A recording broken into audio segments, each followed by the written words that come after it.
자녀가 아무리 공부해도 성적이 오르지 않는다. 이럴 때는 여러분의 자녀가 어떤 공부 습관에 문제가 있지 않는지 체크해 보셔야 하는데요.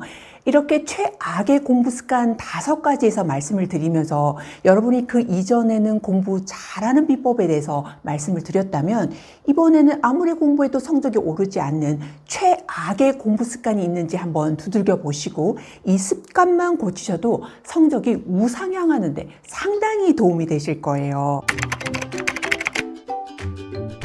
안녕하세요. 자녀교육 정보 채널 드림맘입니다. 오늘은 아무리 공부해도 성적이 오르지 않는 이런 친구들에게 있어서는 어떤 최악의 공부 습관을 가지고 있는지도 모르는데요. 그래서 여러분이 이런 아차하고 실수하고 간과하기 쉬운, 그렇지만 이것만 고치게 되면 성적을 올리는데 상당히 도움이 될 수 있는 최악의 공부 습관 5가지에 대해서 말씀드리려고 해요. 먼저 첫 번째는 여러분이 주변에 공부를 하겠다 생각을 했을 때 공부에 방해되는 요소가 이곳저곳에 포진되어 있지 않는지 한번 체크해 보셔야 하는데요. 이제 공부해 보겠다 마음을 딱 먹었는데 옆에 스마트폰이 있고 TV도 있고 게임할 수 있는 노트북도 있고 너무 이렇게 눈을 돌릴 곳이 많다면 공부를 하도록 자리를 잡는데 굉장히 많은 시간이 걸리고 또 공부를 하다가 그 짧게 공부를 하면서 다른 곳에 눈이 돌아갈 수 있는 이런 상황들이 참 많은 거예요. 그래서 집중해서 할 수 없고 산만하게 하면서 길게 앉아있지만 결국은 공부한 학습 효과는 10분, 20분 이것밖에 되지 않는 이런 경우가 있는데요. 정말 공부를 하겠다 생각을 했을 때 눈을 딱 뜨고 일어났을 때 아주 간단하게 책과 공부할 수 있는 그 책상 요런 정도만 빛이 되어 수 있도록 이렇게 어떤 환경을 만들어주는 것도 상당히 중요한 것 같아요. 그래서 운동을 정말 싫어하는 사람이 운동을 하겠다 마음먹었던 이제 연예인이 운동의 매니아가 될 때까지 했던 방법 중에서 아침에 그러니까 밤에 잘 때 운동복을 아예 입고 잤대요. 눈을 뜨면 그냥 아무 생각 없이 운동을 바로 시작할 수 있도록 이렇게 습관 그 하나만 바꿔도 운동 매니아가 됐다는 그런 얘기를 들었는데요. 저희 같은 경우에는 공부에 대해서 이렇게 딱 일어났을 때 그냥 심플하게 다른 것 없고 딱 공부할 수 있는 책과 책상 그리고 TV도 그냥 대학 졸업할 때까지 다 치워버렸고 놀거리 게임할 거, 뭐, 재밌는 거 너무 많은 세상이잖아요. 그래서 집에서만큼이라도 심플하게 아무것도 없이 이렇게 공부할 수 있는 환경을 만드는 그런 요소만 해두셔도 정말 성적을 올리는데 상당히 도움이 되실 거예요. 두 번째로 이렇게 최악의 습관은 자꾸 새 문제집을 사는 거예요. 이건 뭔가 공부를 했다라는 뿌듯함 때문에 이게 한번 하고 나서 이걸 제대로 훑지 않고 새 문제집을 들어가는 경우가 상당히 많은데요. 그럴 경우에는 내가 제대로 한 것 같고 뭐 이렇지만 문제집은 막 늘어가는데 실력이 오르지 않아. 자꾸 틀리고 뭔가 제대로 된 것 같지 않아. 이게 뭐가 문제지? 공부는 한 것 같은데 라는 함정에 빠지게 되는 거예요.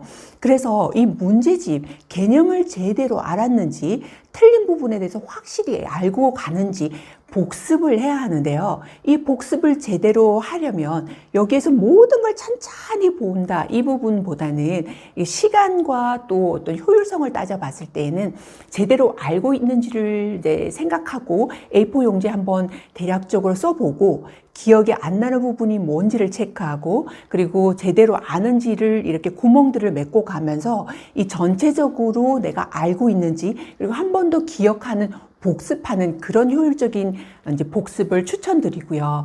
그리고 나서 이렇게 제대로 됐다 했을 때 새 문제집을 들어가시는 것이 실력 향상에 상당히 도움이 된다는 거죠. 이제 세 번째는 아이가 조금만 힘들어도 엄마에게 SOS를 청한다는 거죠.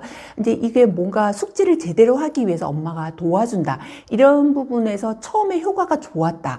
이렇게 되면 참 뿌듯하고 좋잖아요. 그리고 아이가 도와달라 그러는데 거절하기도 그렇고 그런데 이 부분이 점점 갈수록 아이의 분량은 적고 엄마의 일거리가 되고 또 아이의 습관이 조금만 조금만 힘들어도 무조건 엄마에게 미루는 거예요. 뭐 숙제라던가 아니면 프로젝트라던가 이런 것들을 아예 할 생각을 하지 않고 심지어 들어눕기까지 하면서 해줘. 이렇게까지 점점 습관이 나쁘게 잡히거든요.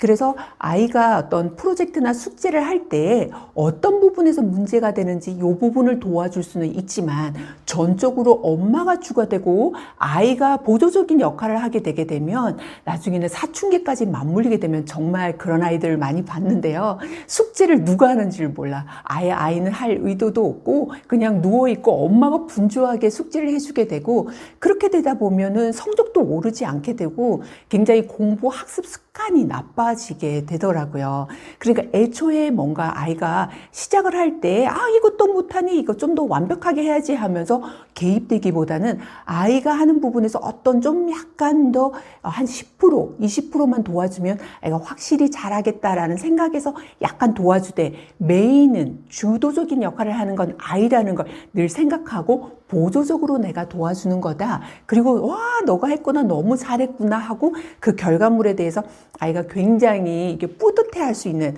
그런 형태로 바꾸셔야 하는데요. 이 습관을 애초에 엄마가 메인이 되어서 숙제를 한다. 어떤 힘든 거 있으면 엄마가 다 도와주겠다. 이렇게 시작을 하게 되면은 나중에는 굉장히 나쁜 공부 습관이 잡히게 되니 이 부분도 명심해 두셨으면 좋겠어요. 네 번째로 치명적인 실수는 공부 시간을 아끼려고 체력 키우는 거를 소홀히 하는 거죠.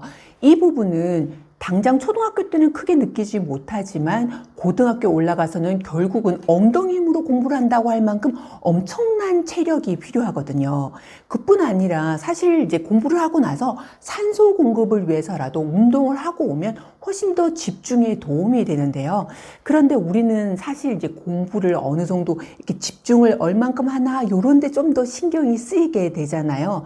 나가면 뭔가 노는 것 같고 그래서 이걸 물론 적절히 조절해야 하고 내신 기간에는 무작정 나가서 막 격한 운동을 하고 오고 이럴 수 없을 수도 있죠. 다음날 시험이고 이럴 경우에는.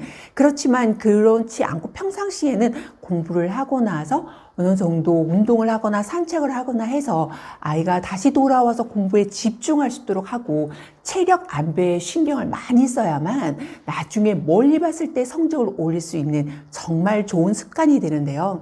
우리가 너무 공부에 앉아서 공부하는 시간, 집중하는 것에 있어서도 굉장히 중요하지만 그에 못지않게 공부하고 난 후에 운동을 해서 체력을 이렇게 키우는 데 신경을 쓰는 그런 습관을 들이는 게 정말 중요하더라고요. 마지막으로 최악의 습관으로는 수업 시간에 딴짓을 하는 그런 습관인 거죠. 학원에서 다 배웠어. 내가 아는 거야. 라고 생각을 하고 수학 시간에 영어를 하고 영어 시간에 국어를 하고 아니면 수업을 안 듣고 엎드려서 자고 이런 케이스가 중고등학교를 가게 되면 생기게 되는데요. 여기에서 치명적인 문제는 그 학교에서 출제를 누가 하느냐를 생각해 보셔야 하는 거예요. 그 교과 내용에 있는 그 선생님이 출제를 하실 거 아니에요. 그렇다면 여기에서 이제 중요하다고 얘기를 하는 부분이 있을 거예요. 그럼 그게 문제에 나올 확률이 높고 또 아이가 수업 태도가 좋지 않게 되면 수행평가 때 좋은 점수를 주지 않겠죠. 이런 두 가지의 문제도 있기 때문에 또한 실제로 내가 확실히 알고 있느냐에 대해서도 체크해 보셔야 하는데요. 전교 1등이 몰라서 선생님 수업을 아이 컨택하면서 듣는 게 아니거든요. 저 출제자이신 선생님께서 어떤 걸 중요하다고 하시는지 수업 시간에 집중하는 습관을 들이는데 신경 썼으면 좋겠어요. 이렇게 공부를 잘하는 방법뿐만 아니라 내 아이가 최악의 습관을 가지고 있지 않은지 우리가 간과하고 있는 건 뭔지 한 번 더 체크해 보시는 그런 시간이 되셨으면 좋겠고요.